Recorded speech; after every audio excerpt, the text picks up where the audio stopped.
कराऊंगा, विचारे कराऊंगा, तुम टेंशन ना लो.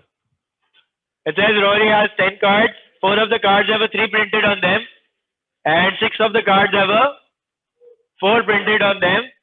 He takes 3 cards at random without replacement and adds up the numbers on the cards.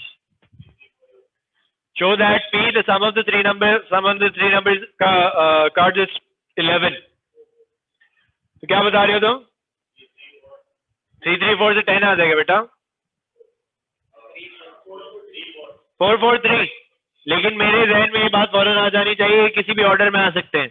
तो जब मैं प्रोबेबिलिटी निकाल लूंगा तो उसके बाद मैं ऑर्डर चेंज करूंगा इनका. पहले मैं प्रोबेबिलिटी निकाल लेता हूँ. ये कितने? ये 4 कार्ड्स थे.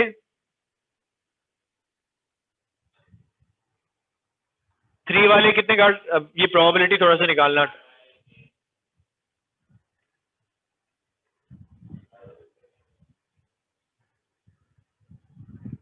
सही है.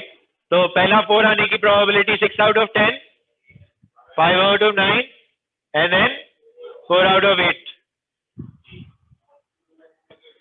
into 3 factorial upon 2 factorial. Why? Because I wrote 3 numbers and 2 of those numbers are identical. सबको ये बात समझ आ गई? अब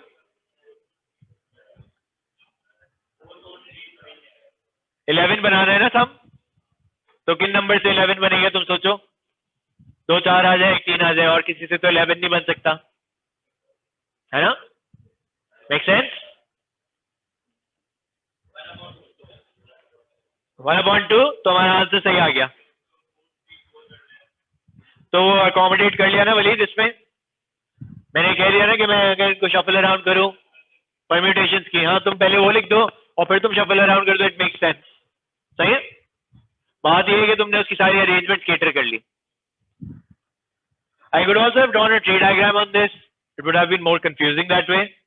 Since the question doesn't ask for one, I haven't drawn one. Okay? अब उसने कहा कि draw up a probability distribution table for the sum of the numbers on the 3 cards. अब मुझे ये सोचना है कि sum क्या क्या हो सकता है. तुम क्या बता रहे हो? 9 10 11 12 बता रहे. कैसे भाई हुमायूं? सही है. 3 3 3 मिनिमम है, तो मिनिमम सम जो है वो 9 आ सकता है. 4 4 4 जो है वो मैक्सिमम है, तो सम जो है वो 12 आ सकता है. 11 हमने ऑलरेडी निकाल लिया. हम 10 के बारे में सोच लेते हैं. 10 भी आ सकता है 3 3 4 करके. सही है. तो अब मैंने आपसे क्या कहा कि now when I draw my probability distribution table, I am not going to write 0 1 2 3 4. What am I going to write? 9 10. सही है.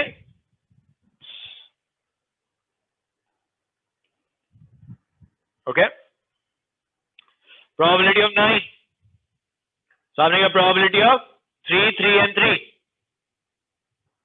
What is the probability of 3 3 and 3? 4 over 10, 3 over 9, 2 over 8. Is this making sense to everybody? Any confusion? कितना आ रहा है?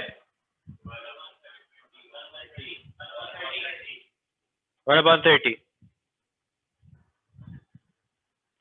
इसमें factorial क्यों नहीं लगाया? क्योंकि सेम ही था. 3 फैक्टोरियल ओवर 3 फैक्टोरियल करना है तो सेम ही आ जाएगा. 3 नंबर है, तीनों आइडेंटिकल है. सही है.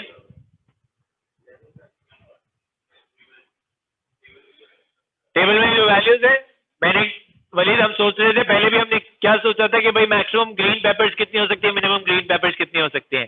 तो मैंने अभी सवाल पूछा था भाई मैक्सिमम सम क्या हो सकता है, मिनिमम सम क्या हो सकता है. तो हुमायूं ने मुझे जवाब दिया कि मिनिमम सम 9 हो सकता है. मैंने कहा कैसे? तो उसने कहा 3 3 3 आ जाए. मैक्सिमम सम 12 कैसे हो सकता है? तो बताओ. 4 4 4 आ जाए. उसके अलावा तो बाउंड्री कोई नहीं हो सकती ना.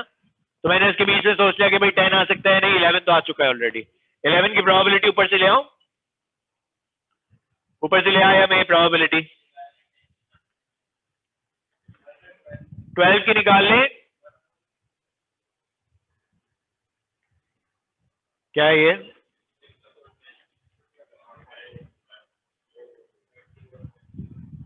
कितना है? 1/6.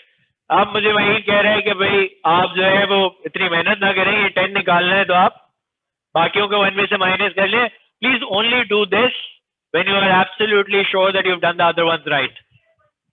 सही है? 3 अपॉन सही है.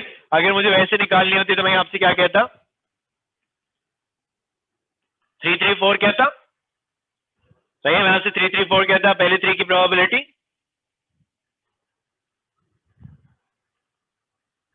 और फिर मैं कहता 3 फैक्टोरियल डिवाइडेड बाय 2 फैक्टोरियल. ये जो 1 में माइनस करने वाली बात थी, ये आप सिर्फ तभी कीजिएगा जब you are absolutely sure that you have done the other ones right.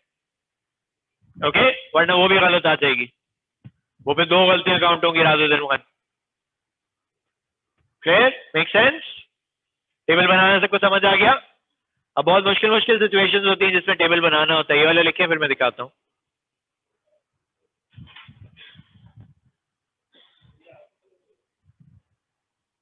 लग रहा है मुझे हो जाएगा खत्म. This is other question. एक मिनट मुझे देखने दो. This is other question.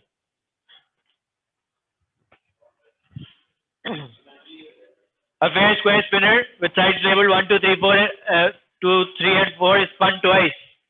The two scores obtained are added together to give the total x. Draw up the probability distribution table for x. Sign board पे लिखो. क्या बनाऊंगा? Sample space बना लूंगा. सही है? पॉसिबिलिटी डायग्राम बना लेना चाहिए. That's going to make the question easier. मैंने आपको सिखाया था जब 2 डाइस रोल हो रहे हो, अब इसमें 2 स्पिनर्स हैं, तो आप पॉसिबिलिटी डायग्राम बना लें. Possibility diagram looks like that.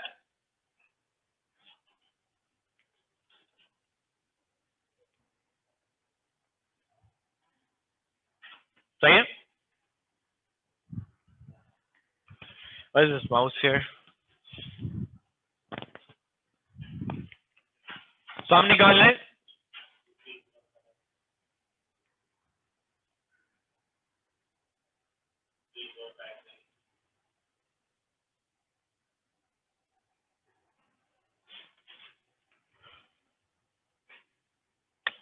हाँ सही है. Okay okay. फिर उसने कहा कि the two scores obtained are added together to give the total x. So these are the possible values of x.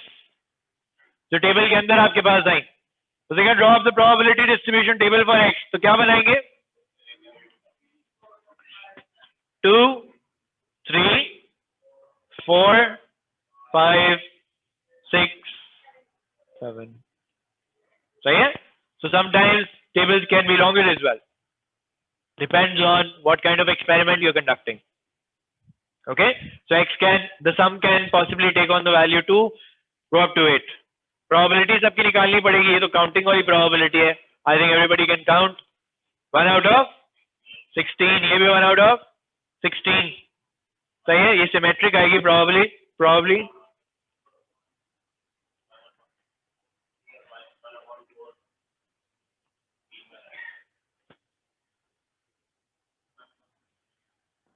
सही है? ऐसी सिचुएशन में जनरली सिमेट्रिक आ रही होती है और आपको क्वेश्चन टू क्वेश्चन अंदाजा हो जाएगा.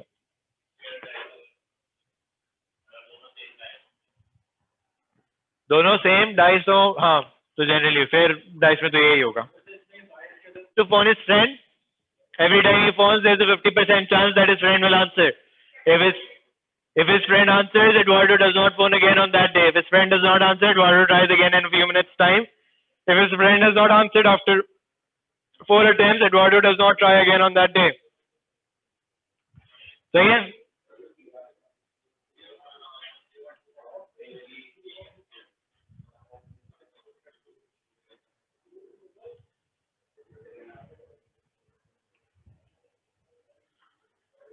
क्या सबको ये डी डायग्राम समझ आ रहा है?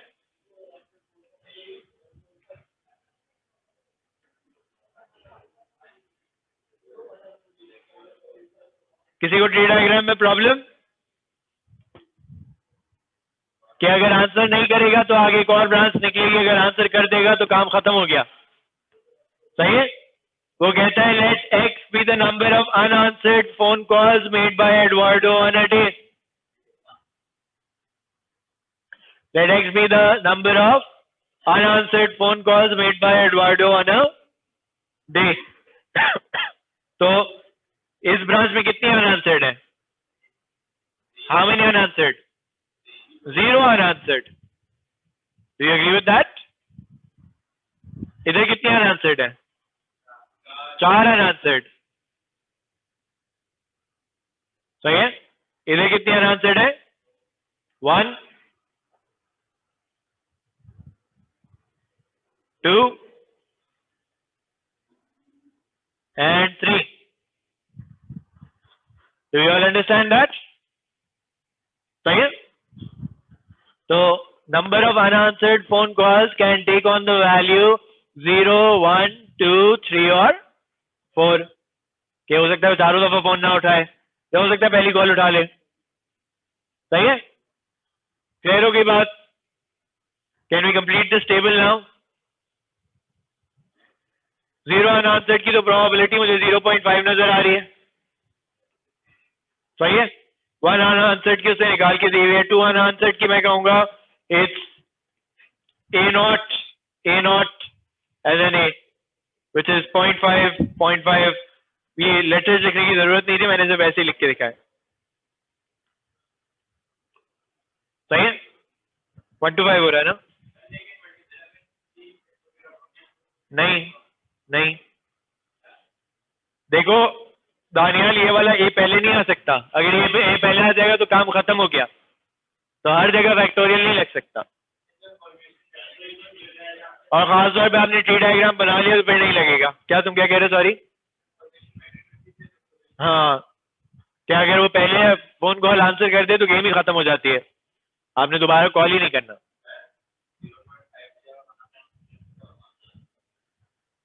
एक ही बात है वैसे. वो फिर आगे वाले 1/8 और उस तरह बन रहे होते. इस आखिरी वाले में जो होते हैं वो अक्सर थोड़ा सा चैलेंज होता है. But if you subtract that from 1 you are going to get the same answer. क्यों फैक्टोरियल? मुझे बताओ कि अगर मैं लेटर लिखता तो मुझे बताओ क्या ये पहले आ सकता है? अगर ये पहले आएगा तो काम ही खत्म हो जाएगा. ये नॉट आएगा ही नहीं फिर. So therefore the order is not variable, it's fixed. इसी ऑर्डर में होना चाहिए. इसी ऑर्डर में काम होगा तो जो है वो आपके प्रोबेबिलिटीज आएंगी. सही है?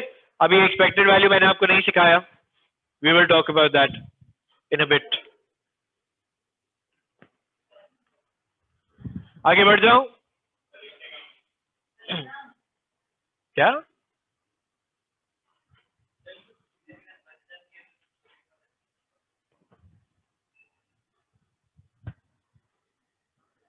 ट्री डायग्राम बन जाए तो फिर फैक्टोरियल की जरूरत नहीं होती. सही है? क्योंकि ट्री डायग्राम वो फैक्टोरियल वही इमेजिन कर रहा होता है ना कि भाई कितनी ब्रांचेस होनी है. So once I have drawn the branches, there's no need to imagine. Okay?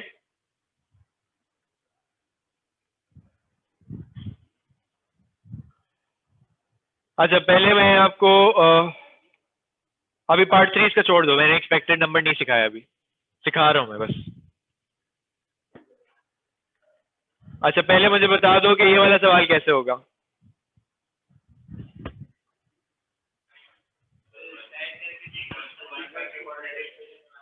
सही है? ऐड करके इक्वल्स टू 1 रख देंगे. सी की वैल्यू निकालनी है. क्वाड्रेटिक इक्वेशन है.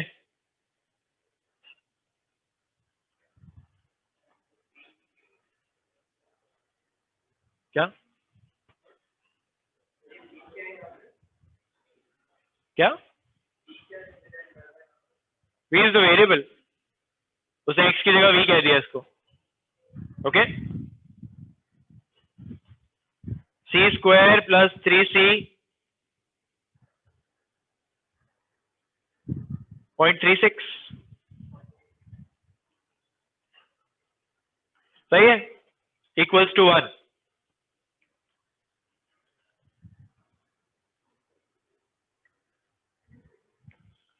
कैलकुलेटर पे लगा दें, मुझे बताएं 2C के आंसर आ रहे होंगे। हाँ, नेगेटिव वाली इग्नोर कर दोगे। At this point, I am hoping and praying that everybody knows how to use a calculator and everybody has a calculator. पैसे नहीं है,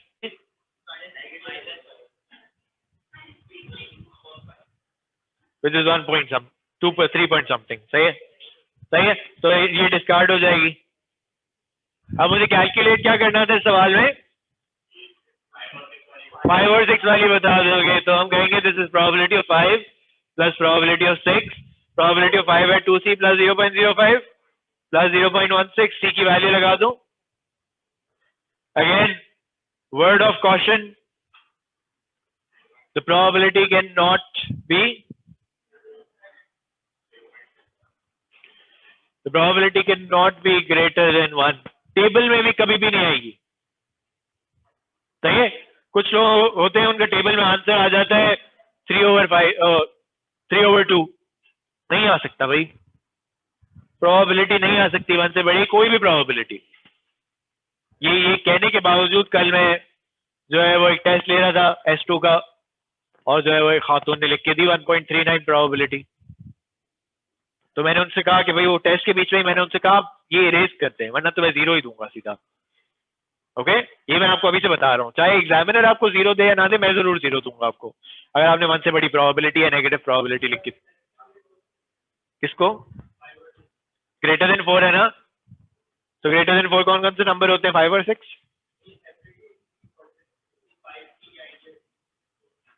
ऐड तो करनी है ना, मैं तुम्हें कह रहा हूं तुम सक्सेसफुल तब हो जब v ग्रेटर देन 4 हो, तो तुम कब कब सक्सेसफुल हो, इन दोनों में सक्सेसफुल हो। Okay, so you are successful when it's 5 and you are successful when it's 6। What is your total probability of success? 0.61।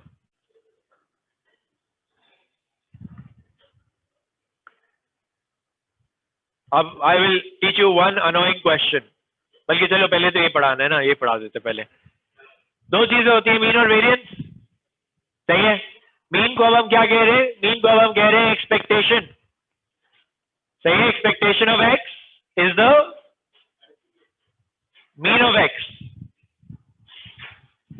सही है। एक्सपेक्टेशन का मतलब मीन होता है, क्या आप क्या एक्सपेक्ट करते हैं कि भाई इस ओवरऑल एक्सपेरिमेंट में आपका मीन क्या जनरेट होगा। Will talk about that in a bit, हम उसको एप्लीकेशन में देख लेंगे, पहले हम फॉर्मूला को समझ लेते हैं, सही है। फॉर्मूला को समझ ले पहले, EX, बिल्कुल, इसमें तो फ्रीक्वेंसी है ही नहीं ना, इसमें क्या है, प्रोबेबिलिटी है। It's not a frequency distribution, it's a probability distribution. तो इसका फॉर्मूला हो जाएगा sum of X P X, का नया फॉर्मूला है, क्या है, sum of X times P X, ये लिखा हुआ भी होता है फॉर्मूला शीट में।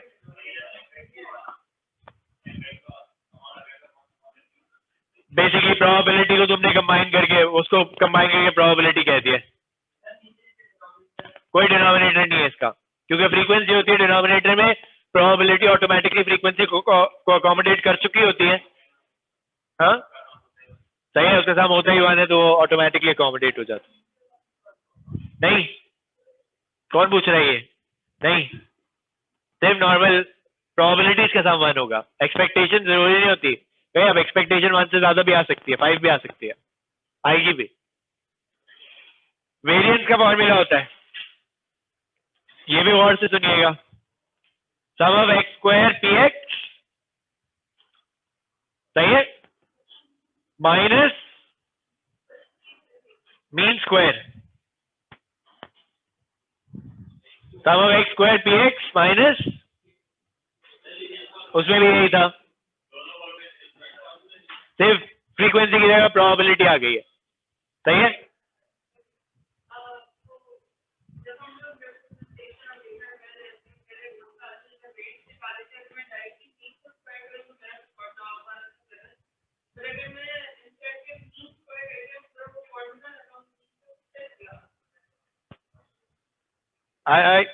पहला वाला हो सकता है, फिर वो कैलकुलेटर में टाइपिंग एरर हो रहा हो, that is what I can imagine, क्योंकि अक्सर ये होता है कि if you don't do this separately, sometimes you end up mixing this up on the calculator कि उसके नीचे भी fraction आ जाता है, कुछ हो जाता है.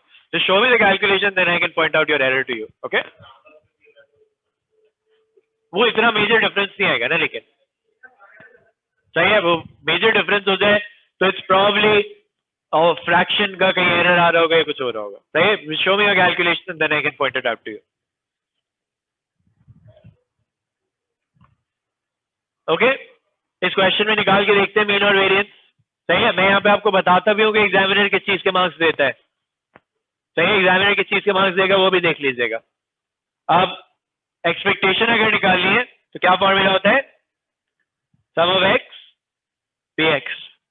तो आप इसको एग्जाम पे कैसे करेंगे? आप यहीं पे लिखेंगे -2 × 0.3 plus -1 × 0.1 plus 0 × 0.15 plus 1 × 0.4 plus 2 × 0.05. Table आपने पहले पार्ट में बनाया होगा या दिया हुआ होगा, दोनों में से कोई.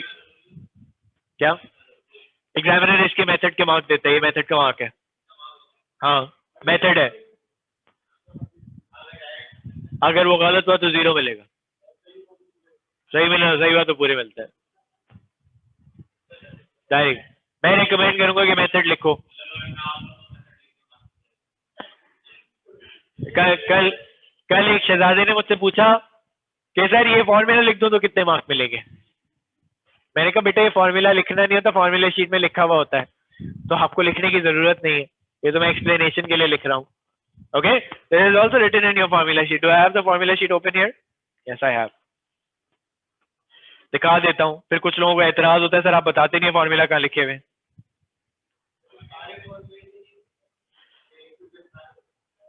सारे नहीं होते. ये देखिए, सही है. This is in your formula sheet. x² px minus mean square. वही मैं कह रहा हूँ ना कि ये फॉर्मूला शीट यूज करना जो होती है वो और टाइम कंज्यूमिंग होती है. बेहतर है आप अपने याद रखें, क्योंकि नोटेशन भी अक्सर डिफरेंट होती है. ओके, नोटेशन भी थोड़ी सी डिफरेंट होगी. जो मैंने आपको बायनोमियल के अंदर भी दिखाया था, बायनोमियल एक्सपेंशन में हमने नोटेशन देखी थी ऐसी. कहाँ गया भाई, बहुत पीछे है ये बायनोमियल की नोटेशन ऐसे लिखी हुई होती है.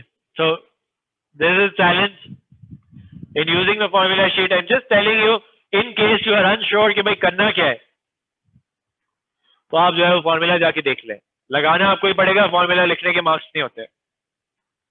हम वेरिएंस कैलकुलेट करके देखते हैं. अब क्या फॉर्मूला है? Sum of x. कोई मुझे कैलकुलेशन बताएगा कितनी आई? ये कितनी आई है?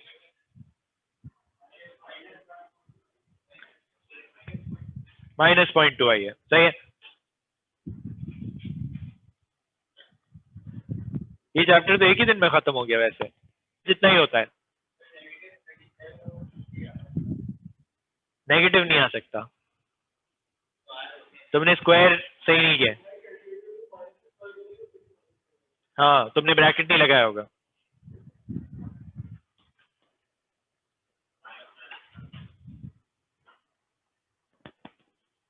जो कर रहे हैं सब इतने सुस्त हो तुम लोग कैलकुलेटर इस्तेमाल करने में. कैलकुलेटर आया नहीं? गुड, आराम फरमा रहे आपकी तरह. लिखो ही ना, कोई बात नहीं. 1.86 सही है. That sounds right.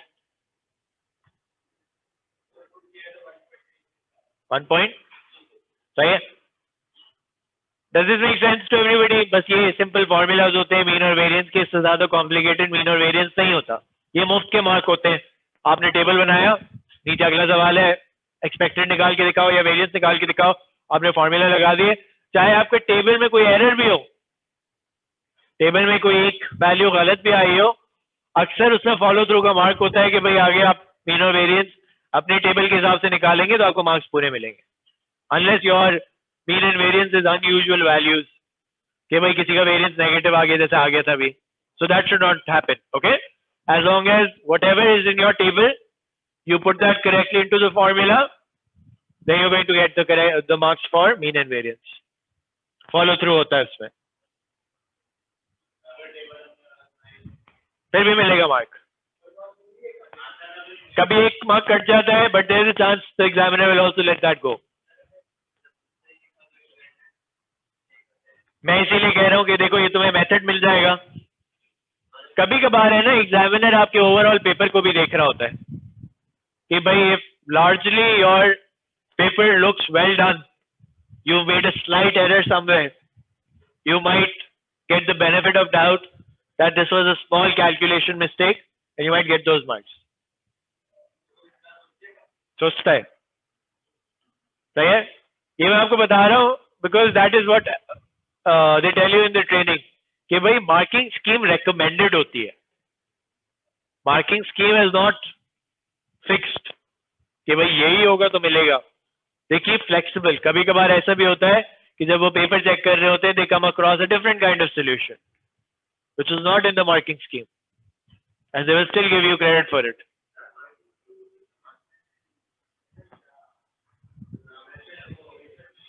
क्या?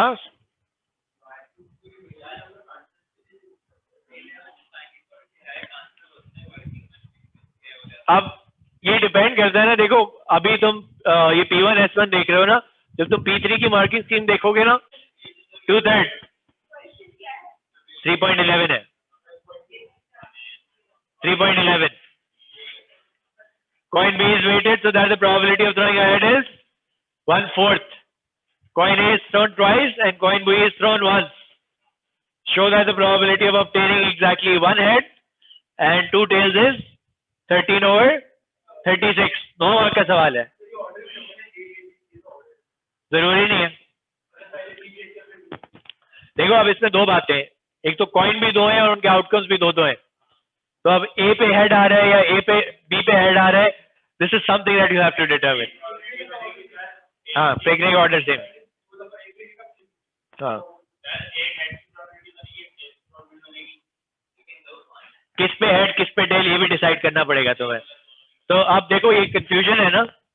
आई can write them in letters as well, but if you feel confused and you understand कि ये सक्सेसिव इवेंट्स है, एक के बाद एक हो रहा है, तो बेहतर काम क्या है कि मैं ट्री डायग्राम बना लूं.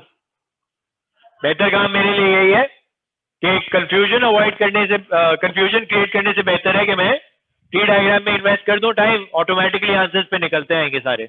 मुझे पता है एंड में मुझे प्रोबेबिलिटी डिस्ट्रीब्यूशन टेबल तो बनाना है, यानी मुझे सारे आउटकम्स को अकाउंट फॉर तो करना ही पड़ेगा.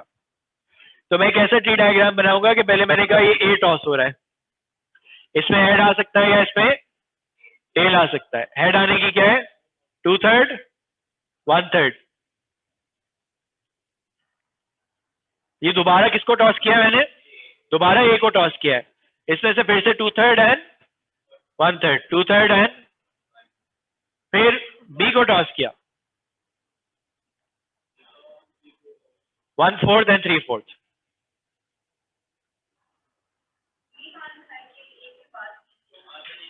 ये मैंने कह दिया ना, it's thrown twice and B is thrown once. You can also do it the B को पहले ले आओ, it doesn't matter. Okay, it won't matter. मैंने कहा कि भाई डायग्राम में 3 स्टेप्स होने चाहिए ना, बस किसी भी ऑर्डर में हो.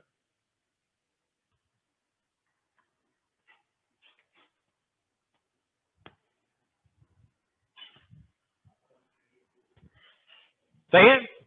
आप show that the probability of obtaining exactly one head and two tails. पहले मैं आउटकम्स लिख लूं.